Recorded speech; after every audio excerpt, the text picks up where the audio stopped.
Hey Breezen, happy Tuesday. Here to talk to you about our workout for today.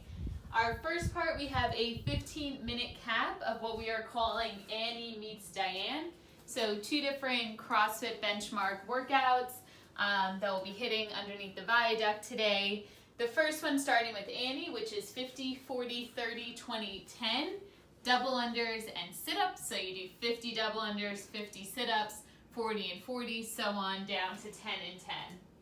We're going to be doing that right into 21, 15, 9 of kettlebell or dumbbell deadlifts and Pike handstand push-ups. This is also known as the CrossFit benchmark workout Diane, which is 21, 15, 9 of deadlifts and handstand push-ups. We're modifying it though a little bit since we'll be outside and working with dumbbells. Don't necessarily have access to a wall for those handstand push-ups. So you have 15 minutes to get through both parts. So once you finish Annie, you're going right into Diane.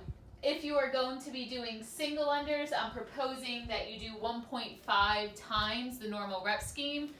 So instead of 50 down to 10, you'll be doing 75, 60, 45, 30, 15. So 1.5 times what the normal rep scheme is. Sit-ups will stay the same though at 50, 40, 30, 20, 10, and so on. So just 1.5 times for those single unders.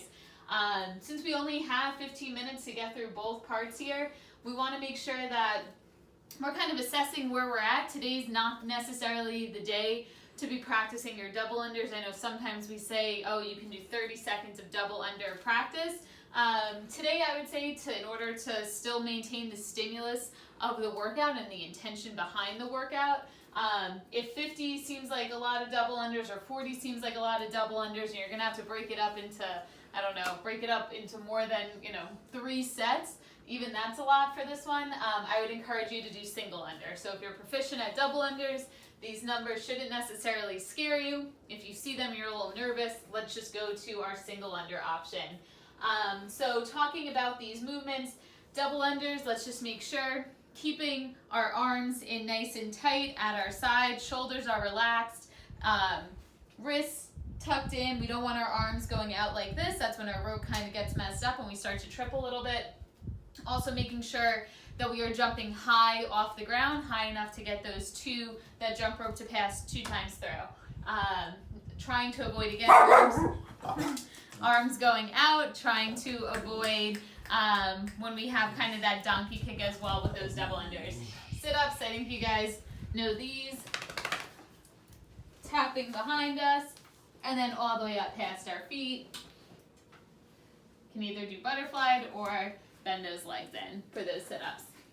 For our deadlift, so you will need either 1 or 2 kettlebells or dumbbells. If you have 2 dumbbells, we'll just do regular dumbbell deadlifts, or if you have 2 kettlebells, 2 kettlebell or dumbbell deadlifts. So just sending our hips straight back, hinging at the hips all the way down to the ground, and stand straight up. Notice how I'm initiating the movement by sending my hips back, a little bit of a bend in my knee, and then straight up. If I only have 1 dumbbell or 1 kettlebell, I can do a suitcase deadlift would be one option, splitting it up. Obviously we have 45 reps here, so one side will have 23 reps total, one side will have 22, but I'm sure you can even that out with your warm-up.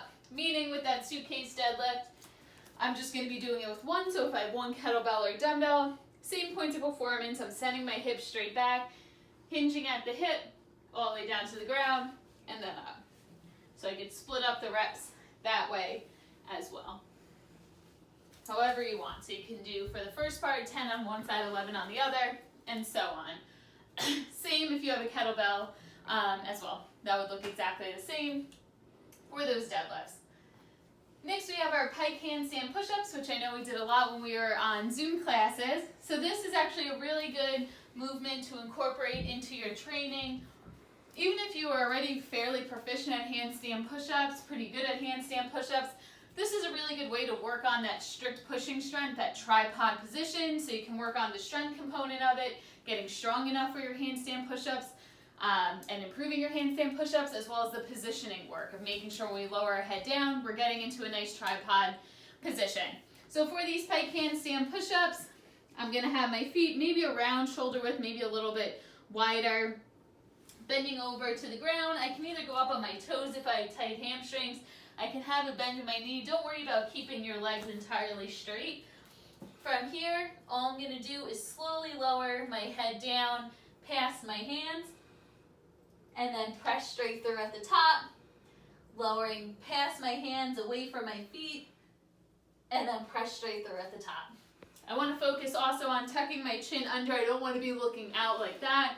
I want to make sure when I'm lowering my head down to the ground, making contact at the top of my head, not my forehead or anything like that, but top of my head, chin tucked in.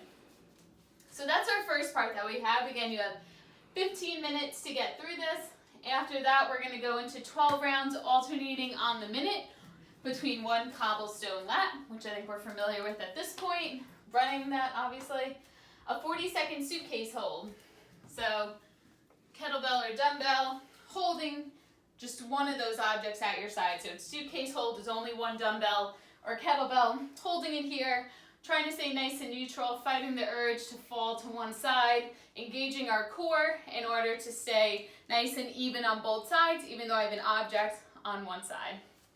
My suitcase hold, so you'll do 40 seconds on one side, and then each time through alternate. You'll be doing this a total of 4 times. So you should have 2 rounds on the right side, 2 rounds on the left side. I'd hold for the full 40 seconds instead of switching at 20. Then lastly, 40 seconds of a straight arm plank. You guys know this.